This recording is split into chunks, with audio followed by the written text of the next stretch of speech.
Okay, so now we'll do some cases of the straight wire only.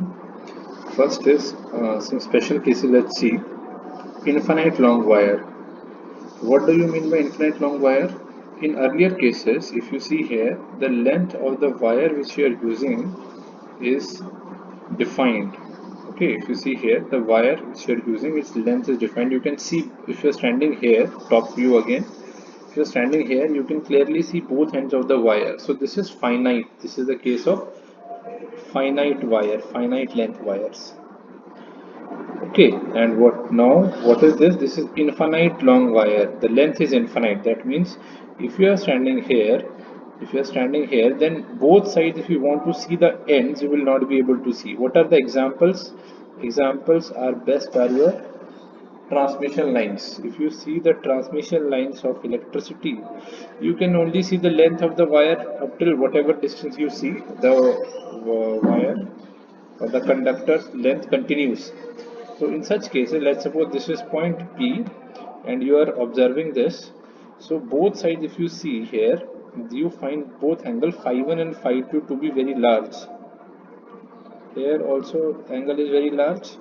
This is the perpendicular distance from the wire. Let's suppose this value is A, and here also the value is very large. So here I say this is also 90 degree, and as this side also is 90 degrees. So in these cases, take phi 1 and phi 2, both will be equals to 90 degree. So what will happen in such case? Let's put this. So B is equals to mu naught upon 4 pi I by A. On place of this we'll put sine 90, and again it will be sine 90. So both will give you, this will give you 1 and this will also give you 1. 1 and 1 will be 2. So I can directly write B is equals to mu naught upon 4 pi 2I by A. What about direction of magnetic field? Let's suppose you are standing here point P and current is being carried in upward direction. So try to hold this. This is top view. Try to hold this with your right hand. So what will you'll see that in this case, your this side your fingers will be going inside and this side it will be coming outside. This is inside the plane of paper and this is outside the plane of paper. So if I'm asking what is the magnetic field B here, we will say, sir, it is inside, going inside the plane of paper. Let's suppose I give you another point Q here and ask what is the magnetic field at this point. So you will say, sir, this will be outside the plane of paper. Okay, so this is how you consider this. Now let's come to the next another part of this semi-infinite long wire. What does it means? Let's suppose you have a wire like this, and let's draw it a little straight. So let's suppose you have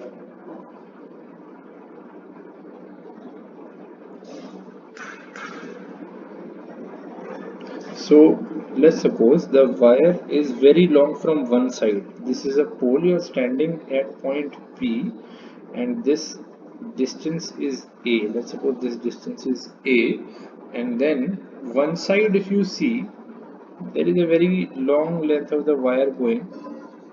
Okay, so this side I say this distance is your A. So this side it is 90 degree, and here there is no angle. So I say in this case phi 1 can be taken as 0 degree, whereas phi 2 can be taken as what's that 90 degree. So in this case, when you put this in the same formula here, put phi 2 equals to 90 and phi 1 will be 0, so it will give you 1, it will give you 0. So directly I am writing here it will be equals to mu naught 4 pi I by A. Okay, so these are some very simple results which you should remember. Now let's come to the next part here. Let's see some numericals now. Very normal numericals. Okay, normally now these are cannot be expected in exam, but still we'll get some idea from here. Let's suppose you have a square.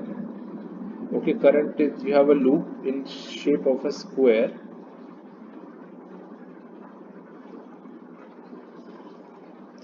Okay, so let's suppose you have this square here, and in this square shape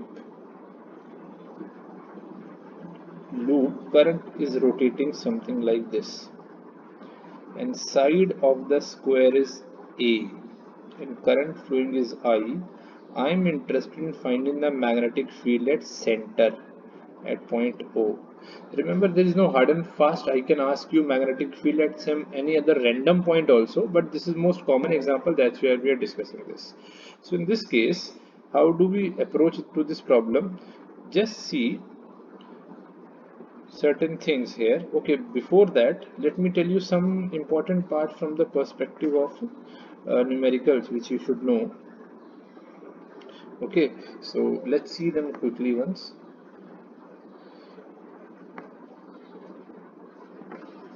Okay, I'm just stopping this numerical for a while. Let's suppose you have a straight conductor like this.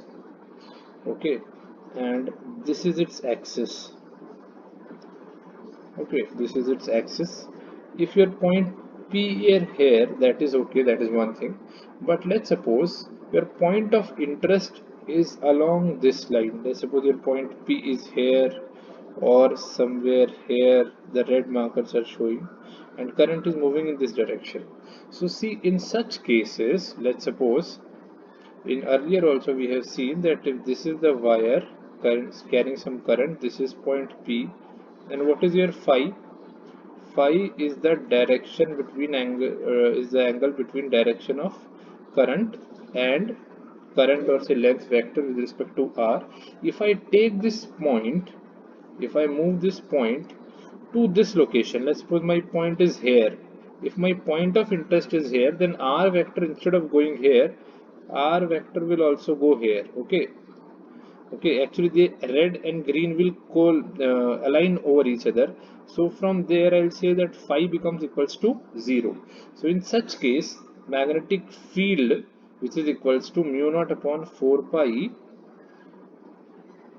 dependent on idl sine theta now by r square, so its value is 0. That's why you'll say entire magnetic field is 0 on axis of conductor. Axis means it is the line along which is passing through the length of the wire. So see, if you see here, in this case, along this axis, along this dotted line or along this straight path, magnetic field will always be 0.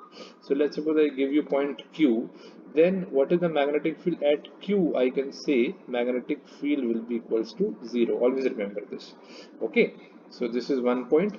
Another thing, these are some notable points which we should always keep in mind while solving a numerical. This is one tip. Okay, B is equals to 0 on axis of conductor, on axis of conductor. What other point I want to refer you? See, when you were taking this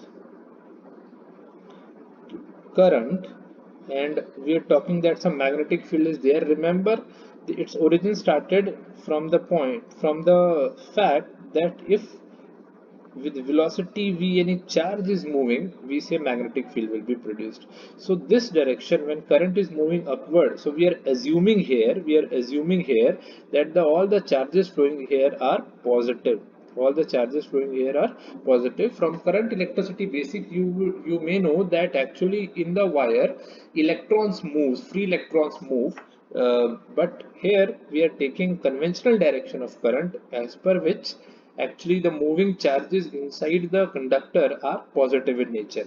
So whatever you are calculating are with respect to positive charges. So your cross question can be, sir, what if this charge is made negative? What if a charge is going upward but this charge is negative? If charge is negative, this is like, actually, let's suppose an electron is moving in this particular direction, then whatever facts you are calculating, right hand thumb rule, whatever you use, as per that always follow the original form which you know. Okay, according to this you will get some direction. Okay, and because of negative just reverse the direction. Okay, that means if you are dealing with negative charge, so simply I'm writing, in case of negative charges, simply reverse the direction of magnetic field by what angle? by 180 degrees. So let's suppose in one case magnetic field comes to be in inward direction. So if it is negative charge, then you will take that in outward direction. Okay, so there are certain small tips which will be helpful while solving the numericals. Okay, now other than this, let's take another part here. What is that? Third tip which I want to discuss with you is third, that velocity. Let's first understand this. Let's suppose you have a conductor here. Okay, you have a conductor here, and as we have been saying here, okay, as we have been saying here, that in this direction, let's suppose you say that charges are moving in this direction. Let's suppose an electron or a charge q is moving by velocity v in this direction, okay, inside this conductor. Now I have one observer here. This is observer A. We have another observer B here, okay, and I have another observer C here. Okay, three observers are there. Velocity of observer A is 0, that means he is at rest.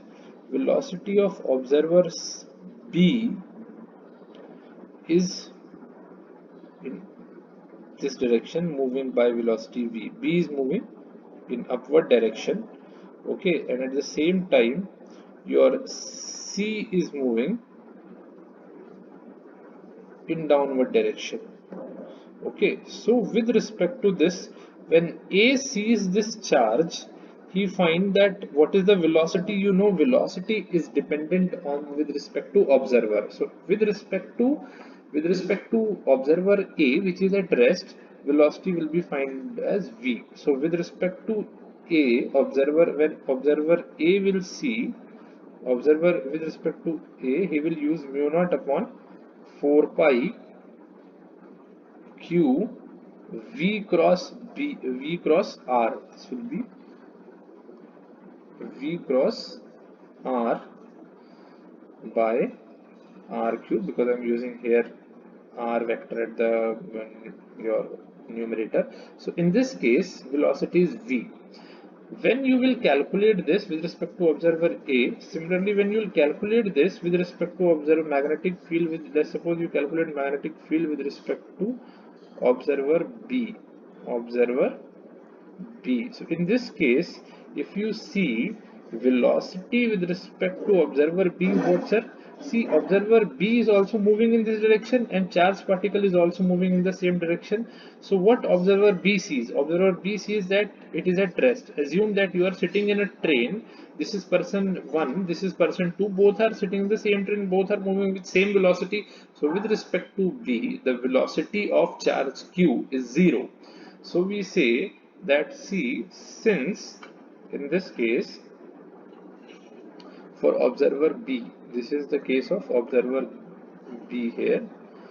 So in case of observer B, we say that velocity is equals to 0. So velocity of charge is equals to is 0. So in that case, what will be the changes? Here what changes will we see? Velocity is 0. So simply you know that charge should be moving. So with respect to this, magnetic field with respect to observer B will be 0. Whereas if you check observer C, so with respect to observer C is moving downward, whereas charge is moving upward. Okay, charge is moving upward, observer C is moving downward. With respect to this velocity, if you check, it will be relative velocity case. So velocity of observer C with respect to charge Q will be 2v. Okay, so in that case, magnetic field will be mu naught upon 4 pi Q 2v cross r vector divided by r square. So if you see here, in case of C, magnetic field is maximum. For this, magnetic field is 0 for the same charge, and for observer A, magnetic field is B. So what I am trying to tell, that your magnetic field is a relative phenomena, that is, it is dependent on frame of reference. Okay, so what we can write, that magnetic field, simply what we can write, that magnetic field due to charge, or say due to moving charge, is dependent on observer, or say dependent on frame of reference, which is unlike the case of electric field.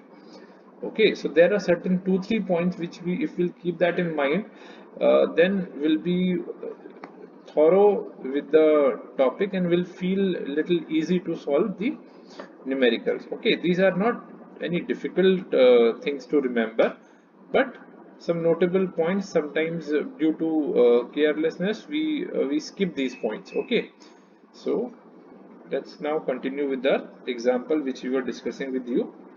Now coming back to the example which I was taking, which example I was taking, sir? We were saying that there is a square shaped loop, current carrying loop. Okay, shape is, and its size is a, is side is a. So I say this is point O.